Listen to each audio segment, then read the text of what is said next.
అన్నపూర్ణాదేవి అర్చింతునమ్మ నా మనవి ఆలించి నను బ్రోవుమమ్మ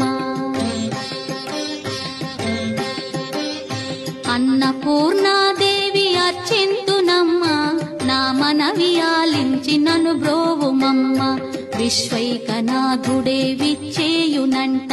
విశ్వైకనాథుడే విచ్చేయునంట నీ ఇంటి ముంగిట నిలుచుండునంట